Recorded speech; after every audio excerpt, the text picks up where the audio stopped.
Hey you guys, it's Peter, and welcome to my channel, Peterisms, where I tell stories of my life and just little things that I have learned as I have grown into the person that I am today. And I'm actually pre-filming this video. It is Friday night. It is currently, it's 12:10 a.m. going into Saturday morning. And I just got back from dinner a little while ago. Alex and I went out to dinner with some of his girlfriends. And then afterwards, they went over to one of his girlfriend's house to just kind of sit around and relax. And I was like, well, I think I'm going to come home and film a couple videos for tomorrow because I am going to be doing taxes all day on Saturday. So that will really be fun, won't it? So I thought going into Saturday, I need to be peaceful and serene.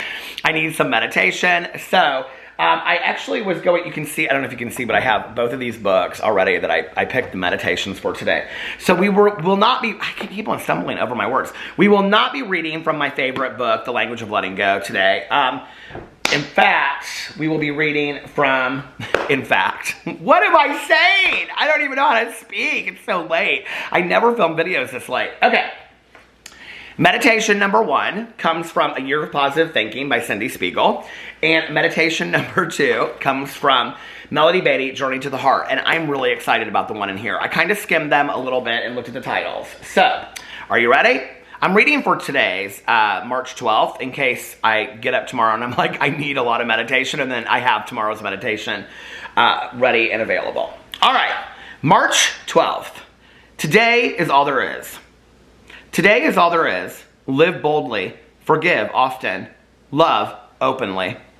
Give thanks for every beautiful experience, but also show gratitude for the ones that were difficult, yet shined a light to show you the way forward.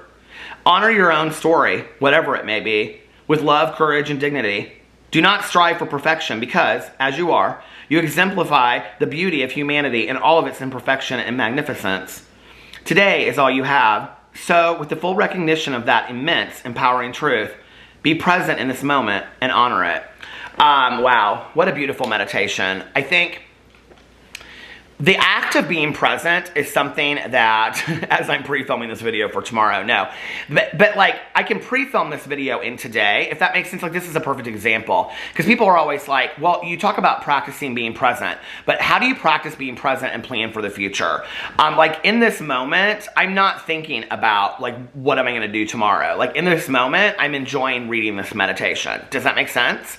So, you know, you can sit down and you can be like, I don't know, like, let's say applying for graduate school. And you're in your head and you're like, well, how do I, like, write this essay and not think about, like, you know, like, I don't know, if you have a graduate essay, you have to write about who's the greatest, you know, role model in your life. And you're like, how do I write this, you know, essay without thinking about 2 years down the road, graduate school, or a year down the road, right? Well, in that moment, you're not in graduate school. In that moment, you're not getting accepted to graduate school. In that moment, you're writing an essay. So that's how you can stay in the present. Staying in the present has always been very, very difficult for me, especially because I literally have a mind that, like, shoots in 50 different directions at any given time, which I'm sure you can tell. So for me, recently, I've really, really had to practice being still, being silent, and being present. And I've had to, like, work at it, you know? I think that when people say things like, I'm working on this, or like, I'm working on being a better person, or I'm working on being present, or I'm working on practicing silence and solitude, like, those things are great, but what's the action behind the lesson, right? Like, if you ask your kid who, let's say, is studying algebra in school, right? And you said, well, what are you practicing? Well, I'm practicing algebra, okay? Well, what's the action behind practicing algebra? Well, they're doing worksheets. They're attending class. They're being taught how to do algebra. They're doing homework. They're taking tests on it. That's all the action, right? So when we think about the action to being present, which, if you're not present, it's like the old saying. Have you guys ever heard this saying? It's like, I'll have to say it in a really edited way, but, like, in recovery, we say it a different way. But if you have one foot in yesterday and one foot in tomorrow, you crap all over today, right? So the idea of being present is, you know, it's like the same saying, like, yesterday is forgotten, tomorrow, I don't know, and today is a gift, or something like that. But it's the truth, you know? I enjoy life so much more when I'm in the present. When I'm not thinking about the next thing I'm doing or the next place I'm going to be or whatever. You know what I mean? I enjoy life so much more when I'm, like, just literally living in the present. Like, I came home tonight and I have to get my taxes prepared for tomorrow, and I knew I wanted to film a couple videos, right? And I'm like, Alex is over at his girlfriend's house. He probably won't be home for another hour or so. So I was like, turn on the Keurig, light a bunch of candles, you know, take the dogs outside. Here's Boo Radley right here, and Tucker, and the meditation book. And I was like, I'm just going to enjoy the evening, you know? I'm just going to enjoy having the candles lit and doing a couple videos and sitting down. I'm getting ready to take this off and, you know, put on some kind of fun movie in the background and watch some kind of movie while I'm getting all the taxes prepared and stuff like that. And that for me is being present in the moment, of really enjoying each moment, you know? With the small things like a candle or a cup of coffee, or just, I said to the dogs, I said, well, we're going to put on a movie, you know, or putting on a movie in the background. And I think like last year when I was getting taxes ready, I watched like Independence Day or something. I always put some movie like that on. Maybe I'll watch that again this year. But you know, it's like just staying in the present. And when I do, I really notice so much more about the world. Like I enjoy so much more about the world, right? And for so much of my life, I lived in the future. And this is one of the reasons why I make lists. So before I go to bed at night, or now what I've been doing is like at the end of the day of like me doing everything I wanted to do, whether that was, you know, like today I had to go mail something off to the UPS and film videos or do this or do that, right? Like at the end of all of this stuff that I have written down that I want to do, when I'm done, I tear that sheet out. I have a legal pad of paper over there, and I literally make a list for the next day. Once that list is done, I'm like, I can relax. You know, I can go take a nap.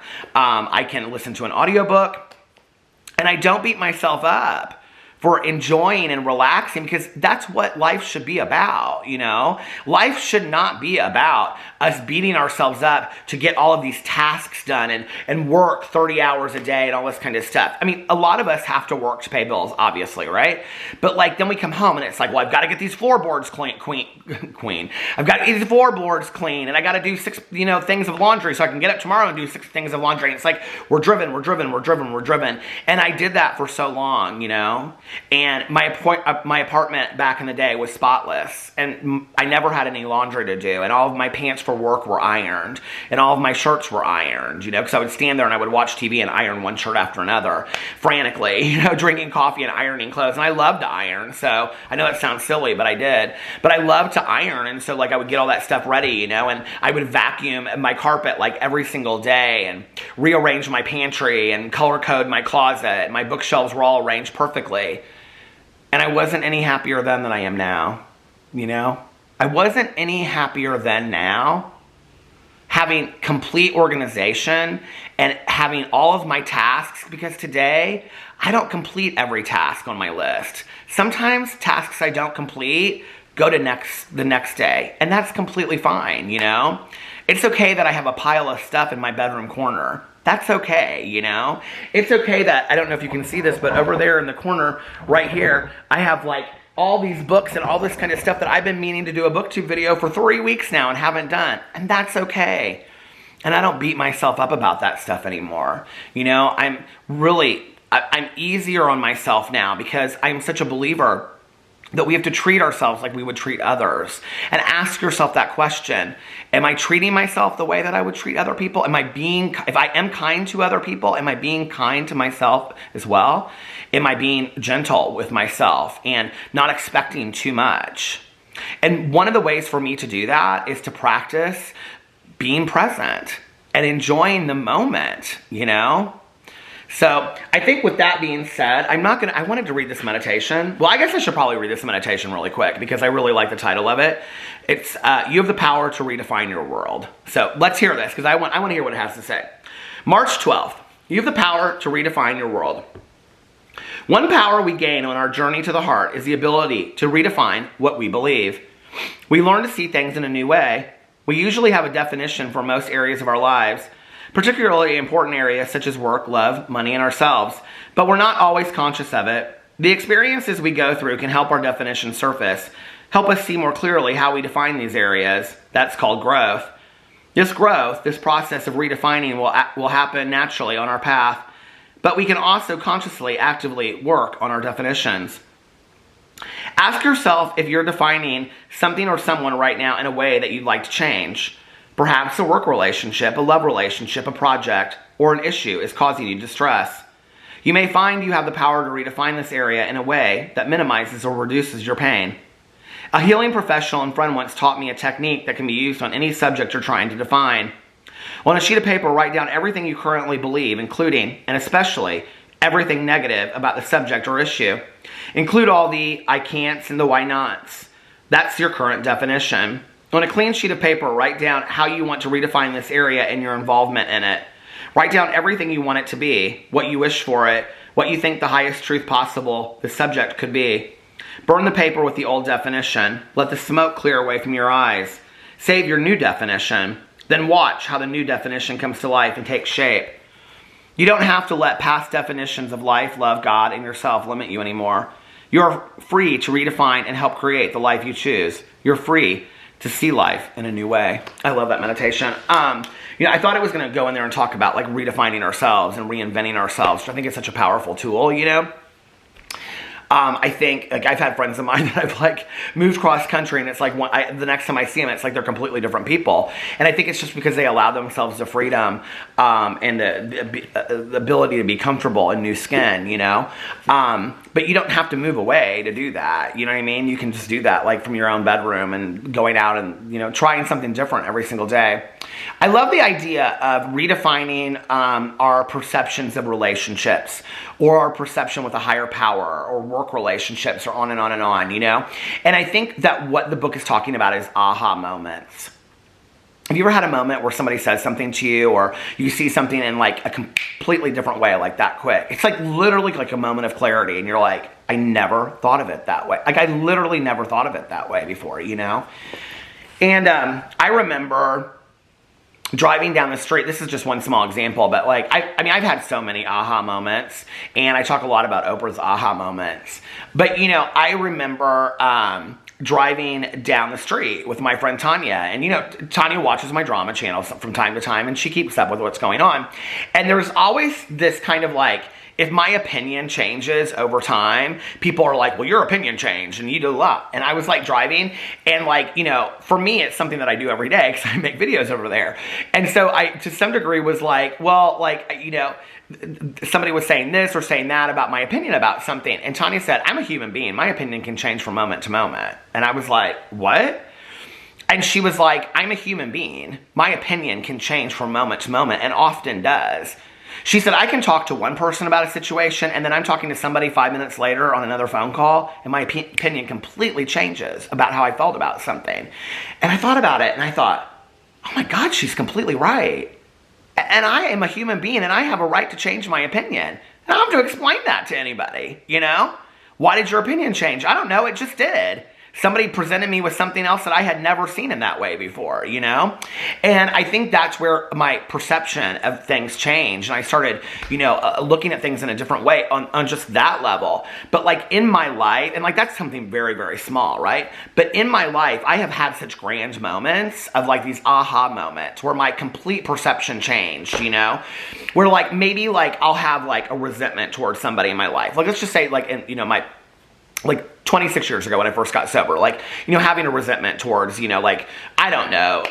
Okay, like when I had a resentment towards like my mom about her drinking and stuff, I remember talking to my first sponsor about it. And I would be like, I don't really care if she gets sober. I would say this, like, I don't really care if she gets sober or not. Like, that's on her. I don't really care. And my sponsor would say, you do care. Like, I can tell you care, And I'd say, well, I mean, I care, but like, I'm not like, And he would say, it's your mom. So like, do you want to talk about this? Because you obviously have some kind of resentment. And I would say, well, we can talk about it, sure.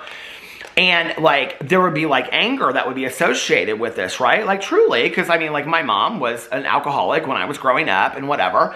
And so there was a lot of resentment there. And a resentment is an unfulfilled expectation when you feel that somebody should have acted a certain way that they didn't, okay? And I felt at that time that it would have been nice to not have an alcoholic mother. I think there's a lot of people that probably, can look at it that way. Today, I will say this though, okay? Although I would go back to the way that I grew up, if I could have it either way and not have a mother that was an active alcoholic, we had almost 13 years of a relationship that we literally would never have had my mom not been an alcoholic who was sober. I mean, period, end of story. I mean, we just would not have had that relationship. the ability for both of us to be in a recovery program and speak the language of recovery allowed us to have the relationship that we had. But anyway, I remember that my sponsor said to me at the time, there's a prayer that we, in recovery, that we say, and it's the prayer for the sick man. And, my sponsor at that time, and this recently came up with my new sponsor too, said, but this person they're a sick person, they're in their own, she's in her own active addiction. And I remember thinking that, and I was like, yeah. And my sponsor was like, so, if that was somebody else, that wasn't, in your life was affecting you, would you be angry? And I was like, no, because I would feel for them, that they were still suffering alcoholic and addict. And I remember him being like, oh, okay. Well, this is your mom, and she's still a sick person. And that doesn't take away you having these feelings and these issues, because your feelings are real. That's how you felt growing up. But at the same time, your mother was a sick alcoholic, right? That doesn't excuse it. And it completely redefined the way that I looked at my mother. I stopped looking at my mother during the time that she was drinking. And this is very, very important because I talk a lot about this on my channel. I stopped looking at my mother. Now, I have to remember at the time, okay, I am an addict and alcoholic in early recovery. I get this stuff, okay? It's not like I just had never heard of this stuff. I got it. I lived it, right? I stopped seeing my mother as a bad mother, okay, that was trying to be a good person. She wasn't a bad person trying to get good. She was a sick person trying to get well. And there was a huge difference in that. And I had heard that saying before, that addicts and alcoholics are not bad people trying to get good. They're sick people trying to get well. And all of a sudden, I could see my mother as that. And it made all the difference. It made all of the difference, you guys. And so I do think it's important for us, okay? When we say things like, oh, I can't stand her, or, oh, I hate working with, Judy Smith, or, oh, my neighbor down the street, Sally Joe, I can't stand her, or whoever, whatever the relationship is, to look at that in a different situation and say, like Atticus Finch said in To Kill a Mockingbird, you don't truly know somebody until you walk around on their own front porch for a while and see it from their perspective, right? Allow yourself the ability to redefine your perception of relationships, because what you might have looked at and seen a certain way, seeing it from somebody else's point of view, or even seeing it from a different point of view of yourself, might give you a relationship with that person that you never thought was possible. And it might only enrich your life, If you have never had this in your life happen, if you have never had somebody that you can't stand end up becoming one of your favorite people, allow yourself that opportunity, because it has happened to me, and I can tell you in my life, it has only enriched my life. And, and I want to give other people opportunities the way that I hope that people will give me opportunities as well, And it's all this growing thing. It's all reciprocal, It's all about getting to the point of total and utter love for our fellow human being. I mean, isn't that really what it's about?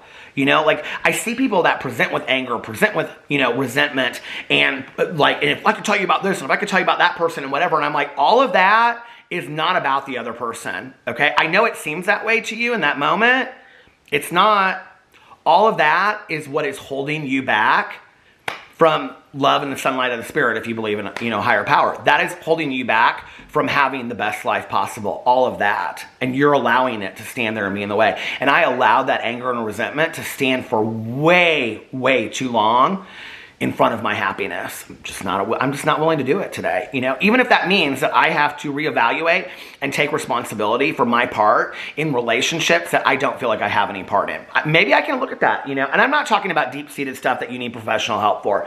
I'm talking about just run-of-the-mill, I don't like her kind of stuff. You know what I mean? And I don't have to like her, and I don't have to have a relationship with her. But understanding why I relate that way to her might help me understand myself a little bit more. It might help me with relationships down the road. Or what I might realize is I kind of like her. you know? And I kind of want to have a relationship with her, but maybe I don't want to admit it, you know? Because that's happened a couple times in my life as well. You know, or maybe I'm jealous of her, maybe I'm envious of her, but like just looking at it honestly and changing your perception and allowing yourself to redefine that relationship you have with people that are bringing negativity into your life. And it's a good way to not have to get rid of everybody that's negative too, you know? I talk a lot about removing negativity and toxicity. It's like, should I say this or not? Okay, so my best friend has a saying, and I'll have to like break the word down because, you know, I don't cuss on this channel. But so my best friend Tanya has a saying that if she's sitting in a room and she thinks that everybody, all the other people in the room are the B word, then maybe the person that's the B is actually herself, you know, and she has to take a look at that, you know. If every person she's pointing to is like, well, you're a B, and you're a B, and you're a B, then she's got to look at herself, maybe she's the one that's the B, you know what I mean?